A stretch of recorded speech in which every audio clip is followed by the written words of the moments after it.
Hello, it is Abundant Lei coming to you guys with another collective read. I hope you've been super excited and happy and just doing your best big one.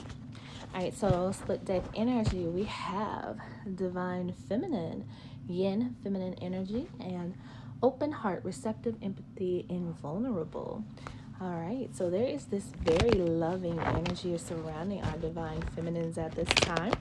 Are you feeling very beautiful and glamorous? Just a lot of receptivity, meaning a lot of energy being received to you. That's the word that kind of stuck out to me the most. So there's a lot of energy of just feeling like everyone you meet is receiving you well. You're having a good time. You're able to build healthy connections at this time. You feel understood. You feel heard. You just feel like there's a genuine vibe around you at this time, and everything that you're doing is being understood. The type of people you're meeting are the type of people that you would want to meet. They're the type of people that are building you and feeding you. Sorry, I got a call to my room. Just you're in this space where you're just meeting and just thriving and vibing. It's like all the connections you're making, you feel so much like your true authentic self. You feel like you can be yourself, that no matter what you're saying, what you're doing, that it's all being just taken so well. People are coming to you for advice. People are just checking in with you and everything. Anytime you're connecting with someone, it's just this very refreshing feeling, like you can truly be yourself. You can truly act yourself. You're just feeling like your best. You just absolutely feel your best. All right, let's see. Can we get 3 cards? 3 cards for the collective. 3 cards for the collective. 3 cards for the collective. 3 cards for the collective. And if 3 don't come out, I'll just pull. Okay. 1, 2, 3. Oh. Bottom of the deck energy, we got healing. So releasing, purifying, and cleansing. Okay. Oh, I like that. Okay. So let's see what's underneath that. Foundation. Okay, that's awesome. Okay, so we're seeing some healing around the foundations that you've built for yourself. You are finally in a space where all of the work you've done on yourself is making sense. All of the things that had to be let go of in the past have finally come into the present, and it's just so refreshing, so revived, so like everything is just so brand new. It's so different, and you can really see how the inner work you've done on yourself is being reflected in your environment. It's being reflected in the connections you're making. It's being reflected in the type of work you do. So even if it's not, sometimes people think like, oh, to be doing healing work, that means you need to be doing like jobs in the medical field or, spiritual work or things like that. You can do a 9 to 5 and be in a healing space. Because what it really is that you're able to take those natural abilities that you have and you amplify them in the most beautiful way. So even if you're doing something in customer service, because of your passion and your drive for what you do, because you're authentically being yourself, you feel amazing about yourself, you're able to take customer service to that whole nother level. So it's like if you've ever gone to any type of customer service place, that could be a restaurant, it could be the DMV, anywhere, and the person that you meet, their energy is just beautiful. Like everything about the interaction you have with them, you're like, oh man, that person loves their job. That's exactly this energy.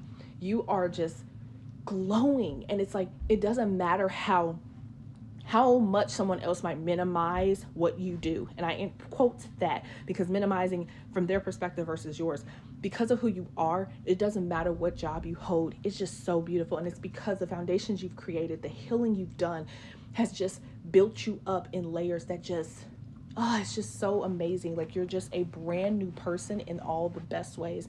And it's beautiful. And everyone around you truly can see it. First card we have out is Nourish, okay? So look at that. What is that? Self-growth, self-focus, self-finding, soul finding.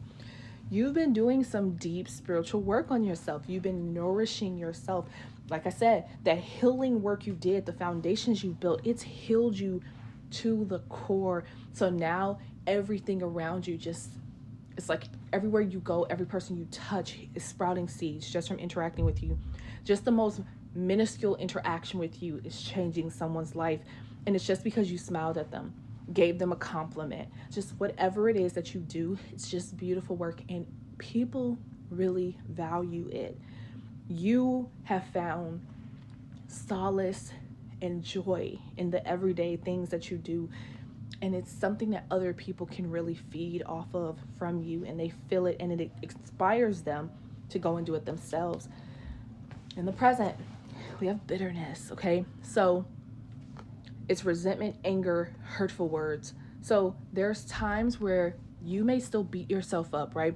Even though you've done so much work on yourself, we still sometimes have that ego self, that pain body self that can kind of pick apart at us at times where sometimes you just don't feel completely there. It can be, especially as a woman, when you're going through that cycle time of the month, and it's just like things just, you feel off, you don't feel like yourself. Sometimes it brings up some bitterness. Maybe even all these great things are happening in your life and you're just a happier, much more joyful person, but there's just moments where you see somebody with something and it just kind of puts that little bit of a bitter taste in your mouth, because you're like, I have everything, or at least I feel so amazing in myself, and then you look at something and be like, oh, I don't have that though. That's okay. Sometimes we have that. And even more, what I'm hearing is it may not even be your bitterness. It may be others' bitterness towards you. So people seeing you thriving and vibrating in such a high element, and they are upset with themselves that they haven't achieved those things, because they may have, this and that, but they're looking at you and you have true joy, and it makes them feel better.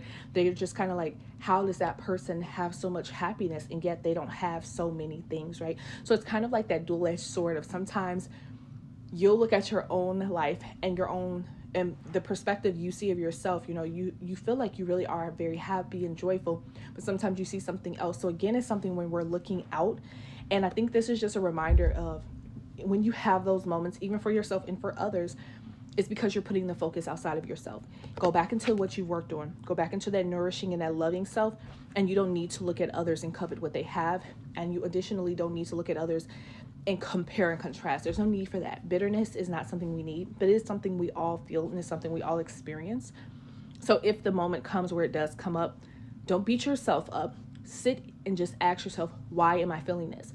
And by asking yourself why, you'll be able to pinpoint exactly, am I putting too much focus on things externally and not taking time to be like, hey, you know what? What about me? What about me does this serve, right? Does this bitterness serve me? Maybe it does at that moment. Maybe it does, right? Maybe it's a time where you need to be reflecting, right? Spirit kind of comes to us in different ways and tries to show us things that we need to work on. So maybe there's something you need to still reflect on, and so that bitterness is showing you where that is. Don't look at it with a bitter mind. Instead, look at it as an opportunity to say, hey, why am I feeling this? Let me sit with myself and understand better, okay? Because in the future, and I actually saw another card and I pulled it because I felt it was connected to it. You have some silence that you're going to be experienced. So frozen, no words, stonewall. There's silence that's being asked of you, and it's in terms of to a commitment, because this card shot out when I was putting the cards down. When I was pulling my bottom of the deck cards, it shot out, and so I was looking at this card when it shot out, so I knew it was connected. So there is this need for you to focus on silence in some type of commitment where it says marriage, promises, and fidelity. I've never seen this card before, so that speaks volumes. That's how I knew it was connected. There's something to do with some type of connection with a relationship that you're needing to focus on. Okay, let me get our advice card really quickly. All right, let's see. What is our advice? Okay. Oops. King of Swords reversed. All right, so this is about being irrational, being cold, being ruthless, being dishonest. So you're being asked to stay away from energies like this. Don't allow yourself to get into a space where you feel like you need to lie to yourself. You don't need to lie about anything. You need to face the fact. Maybe it's possible that this silence is coming from someone like this.